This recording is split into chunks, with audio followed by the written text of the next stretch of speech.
요단강 전체로 해서 2000년 전의 다리 흔적은 유일하게 이곳에만 있습니다.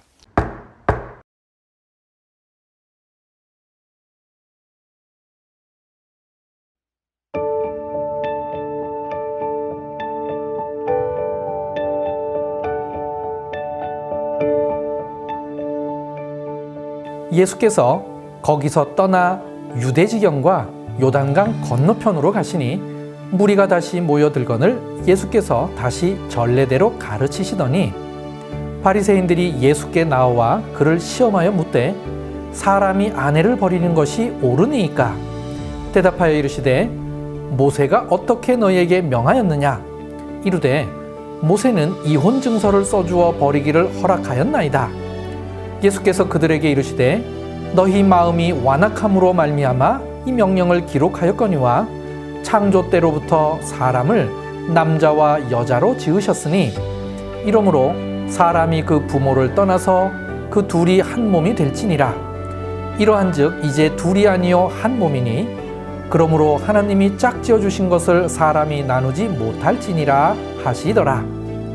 집에서 제자들이 다시 이 일을 물으니 이르시되 누구든지 그 아내를 버리고 다른 데에 장가드는 자는 본처에게 간음을 행하며 또 아내가 남편을 버리고 다른 데로 시집가면 간음을 행함이니라.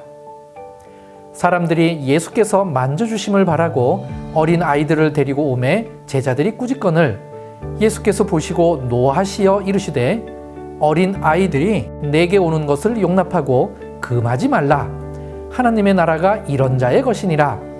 내가 진실로 너희에게 이르노니 누구든지 하나님의 나라를 어린 아이와 같이 받들지 않는 자는 결단코 그곳에 들어가지 못하리라 하시고 그 어린 아이들을 안고 그들 위에 안수하시고 축복하시니라.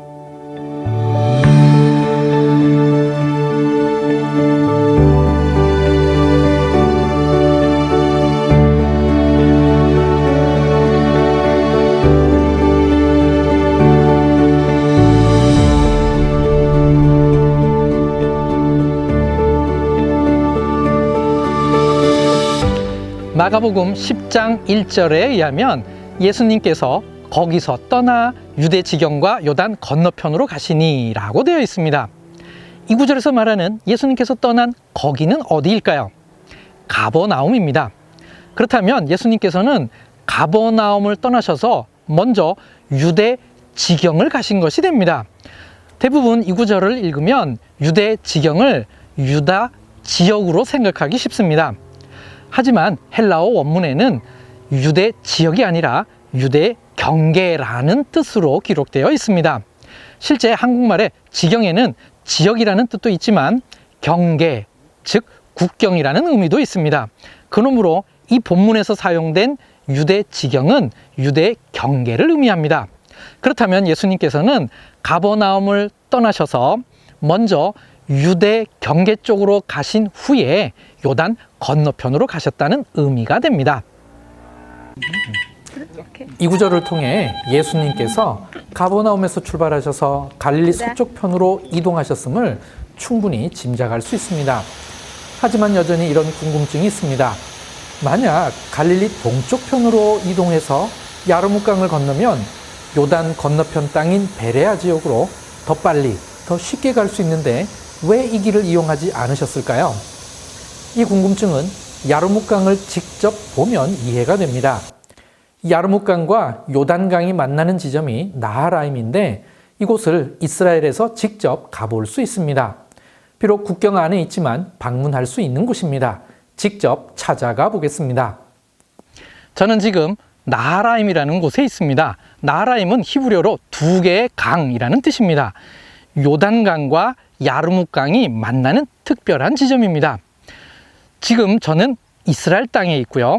제 뒤로 오스만 터키 시대 때 사용되던 철교가 보이는데 이 철교 밑으로 야르묵강이 흐르고 있습니다.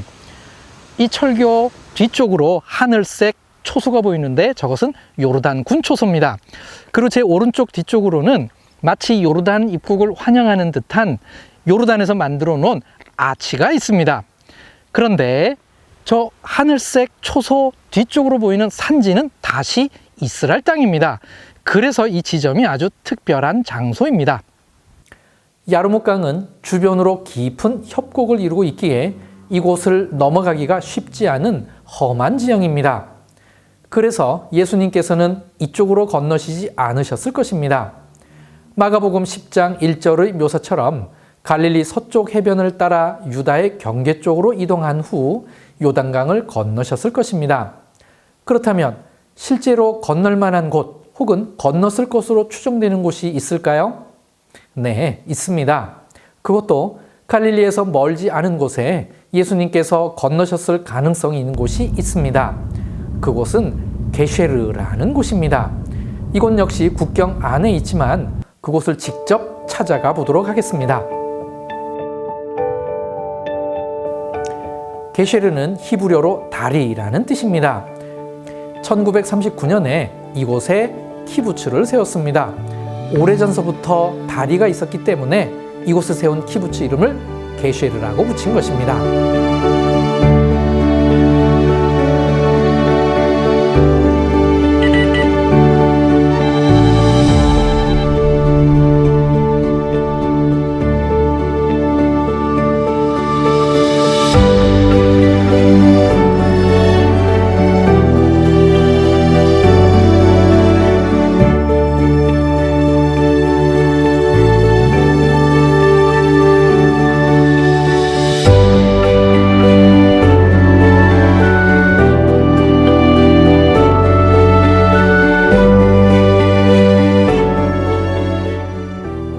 제 뒤로 보이는 다리는 맘루크 시대 때 만들어진 다리입니다.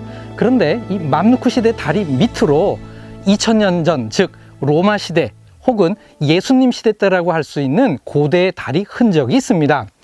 요단강 전체로 해서 2000년 전의 다리 흔적은 유일하게 이곳에만 있습니다.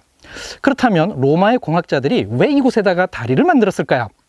그것은 요단강 전체 중에서 이곳이 폭이 가장 좁기 때문입니다. 그 폭이 좁으면서도 오른쪽으로도 바위가 있고 요단강 건너편에도 바위가 있습니다. 그래서 저 바위 위에다가 기초를 놓고 이곳에서는 아치를 하나만 만들어도 다리를 만들 수 있는 유일한 장소가 됩니다. 그래서 로마 공학자들이 이곳에 다리를 만들었습니다. 그렇다면 예수님께서 갈릴리 북쪽에 있는 가버나움에서 출발을 해서 요단강을 건너서 베레아 지역으로 가실 때 이 다리를 건넜을 가능성이 아주 높은 것이죠. 물론 확실히 단정 지을 수는 없습니다. 하지만 제 개인적으로는 예수님께서 이곳 게쉐르, 즉 이곳에 있었던 다리를 이용해 요단강을 건너셨을 가능성은 아주 높다고 생각합니다. 이렇게 건너가신 후 요단 동편 땅에서 본문의 말씀처럼 이혼에 대한 말씀을 하셨을 것입니다.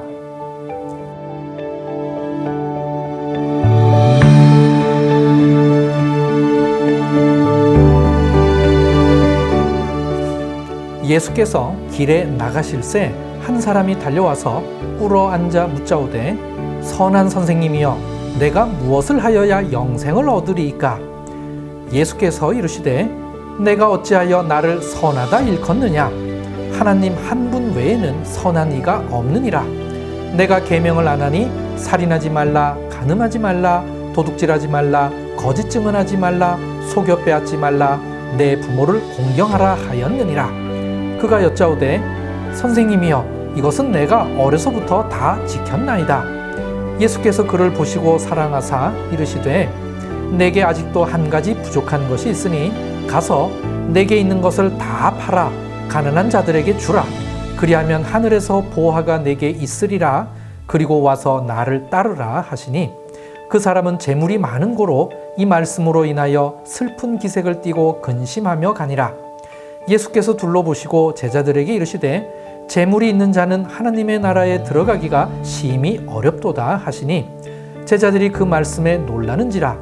예수께서 다시 대답하여 이르시되 얘들아 하나님의 나라에 들어가기가 얼마나 어려운지 낙타가 바늘기로 나가는 것이 부자가 하나님의 나라에 들어가는 것보다 쉬우니라 하시니 제자들이 매우 놀라 서로 말하되 그런즉 누가 구원을 얻을 수 있는가 하니 예수께서 그들을 보시며 이르시되 사람으로는 할 수 없으되 하나님으로는 그렇지 아니하니 하나님으로서는 다 하실 수 있느니라.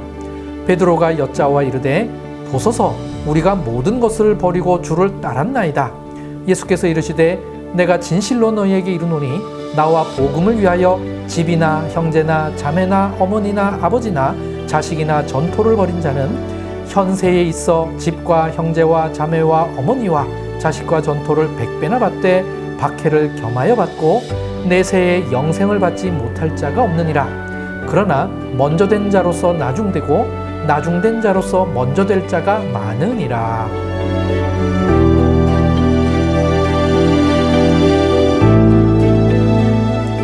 이어지는 사건도 요단 건너편 베레아 지역에서 있었던 사건입니다. 이 사건 역시 길과 연관이 있습니다. 길에 나가실 새에 한 사람을 만났다고 했습니다. 이때 만난 사람은 재물이 많은 사람이었습니다. 이 사람과의 대화 이후에 예수님께서 제자들에게 이런 말씀을 하셨습니다.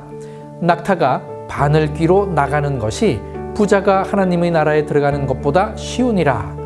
이 말씀 속에 나오는 바늘귀가 과연 무엇일까요? 헬라어 원문은 투르말리아스 라피도스인데 문자적으로 구멍과 바늘이라는 뜻입니다. 즉 바늘구멍입니다. 그래서 한국어 성경에 바늘귀라고 번역된 것입니다.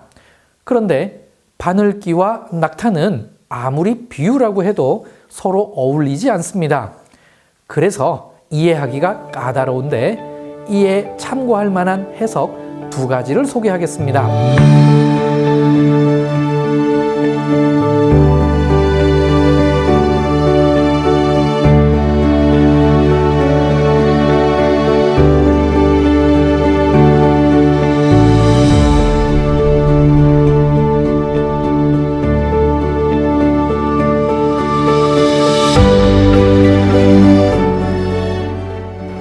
첫 번째 해석은 성경의 사본상의 차이로 보는 것입니다. 낙타를 헬라어로 하면 카멜로스입니다. 그런데 헬라어로 카밀로스 하면은 이것은 배를 부두에 묶어놓는 이런 굵은 밧줄을 의미합니다. 작은 모음의 차이인데 뜻은 완전히 다르죠. 만약 이것을 밧줄로 본다면 작은 바늘구멍에 이런 굵은 밧줄을 집어넣는 아주 힘든 일을 표현한 게 되는 것이죠. 비유의 개연성이 높아집니다. 제가 있는 이곳은 성경에 나오는 욥바입니다. 그 욥바의 항구입니다. 그렇다면 예수님께서는 어디에서 이렇게 배를 묶어놓는 밧줄을 보셨을까요? 예수님께서 이곳 욥바를 방문하신 것은 아닙니다. 갈리 주변의 여러 항구들에서 이 배를 묶어놓는 밧줄을 여러 번 보셨을 것입니다. 두 번째 뜻을 알아보기 위해서 예루살렘의 욥바문으로 이동해 보겠습니다.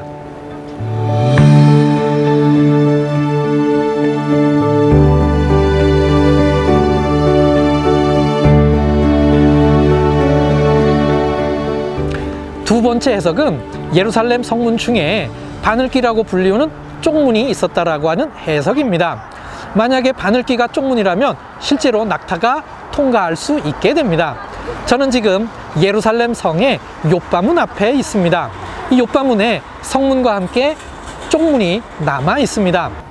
만약 누군가가 성문이 닫힌 다음에 오면 성문을 열어주는 것이 아니라 쪽문만 열어주게 됩니다. 만약 이때 짐을 잔뜩 실은 낙타를 통과시켜야 된다면 어떻게 해야 할까요? 먼저 낙타가 싣고 있는 모든 짐을 내려야 합니다.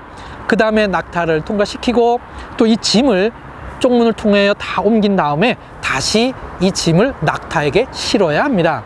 그래서 낙타를 바늘귀 즉 쪽문으로 통과시키는 것은 이렇게 힘들고 번거로운 일을 의미합니다.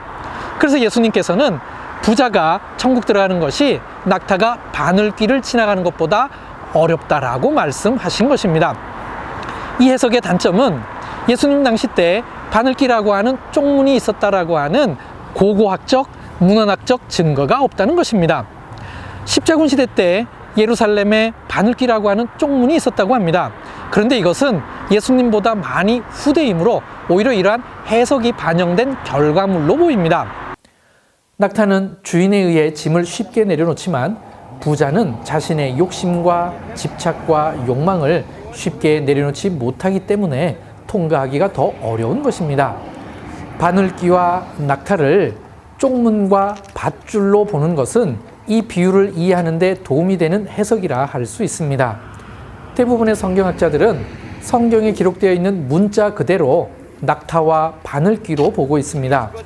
여전히 이것이 정설입니다. 바늘귀는 가장 작은 구멍을 의미하고 낙타는 생각할 수 있는 가장 큰 동물을 의미한다고 보는 것이죠. 그만큼 힘들고 어렵다는 것을 극단적으로 표현한 비유인 것입니다. 일종의 과장된 비유법이라고 할 수 있습니다.